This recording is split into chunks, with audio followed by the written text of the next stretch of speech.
برسر اقتدار آنے والی جماعت معاشی ایجنڈا پیش کرے، ایجنڈے کو 10 سال کا آئینی تحفظ حاصل ہونا چاہیے۔ حمزہ شہباز نے مطالبہ کر دیا ہے اور کہا ہے کہ عام آدمی کو ریلیف معاشی پہیے کے چلنے سے مشروط ہے۔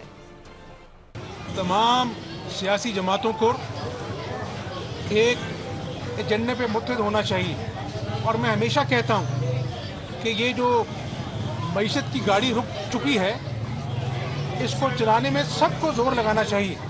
8 فروری کے انتخابات کے نتیجے میں جو بھی جماعت برسر اقتدار آتی ہے اس کو ایک ایجنڈا، معاشی ایجنڈا پیش کرنا چاہیے، اور اس معاشی ایجنڈے کو آئینی تحفظ حاصل ہونا چاہیے کم از کم 10 سال کا، تاکہ ایک معاشی سمت پاکستان کی متعین ہو، اصلاحات ہوں اور معیشت جو ہے وہ پھلے پھولے، تاکہ عام آدمی کو جو ہے وہ ریلیف ملے۔ اور عام آدمی کو ریلیف تبھی مل سکتا ہے جب معیشت کا پہیہ چلے گا، صنعتوں کی چمنیاں جو ہیں وہ دھواں اگلیں گی اور نوجوانوں کو روزگار ملے گا۔ سبسکرائب کریں اور بیل دبائیں تاکہ کوئی خبر رہ نہ جائے۔